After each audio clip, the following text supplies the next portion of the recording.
লাশ নিতে আসলে যদি 2 পয়সা খরচ করতে হয়। রাত 3টায় 60 বছর বয়সী এক নারী তার মৃত স্বামীকে নিয়ে একটি উপজেলা হাসপাতালের ওয়ার্ডে। সাথে নেই কোনো চেনা মুখ। কল্পনা করতেও বোধ হয় কষ্ট হয়। রাত 3টায় রোগীটা মারা গেল।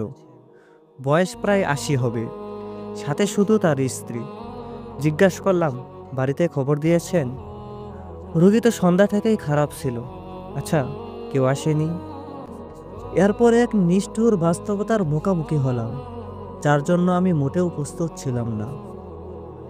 রোগীর 2 ছেলে, বড়জন সৌদি প্রবাসী, ছোট ছেলে বাড়িতে। বড় ছেলের জোরাজোরিতেই হাসপাতালে আসা। ছোট ছেলের আপত্তি অগ্রাহ্য করে কেন হাসপাতালে আনা হলো, এই অপরাধে বৃদ্ধ বাবাকে একবারও দেখতে আসেনি সে।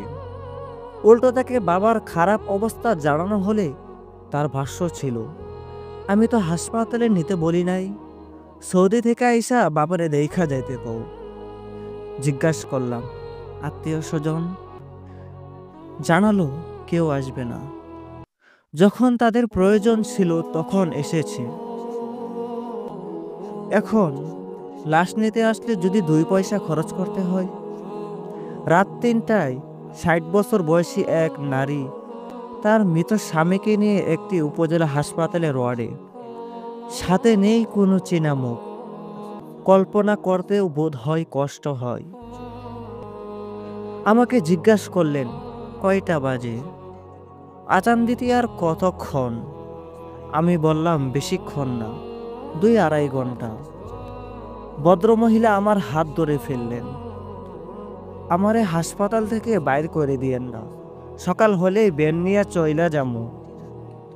সকার তো নারীটি যেন ঠিক মতো সুখ প্রকাশ করারও সুযোগ পাচ্ছে না।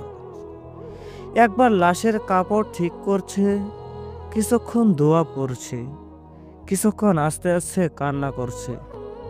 আবার একা একা এই লাশ বাড়ি পর্যন্ত কিভাবে নিয়ে যাবে সেটা বোধ হয় অনুমানে ভাবছে।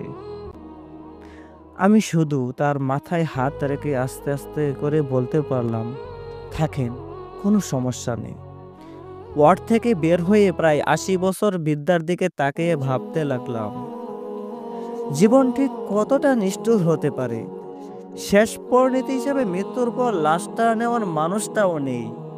আহারে জীবন! এই জীবন নিয়ে আবার কত বড়াই, অথচ ঠিক মতো দাফন কাফন পাবো কিনা তার কোনো নিশ্চয়তা নেই।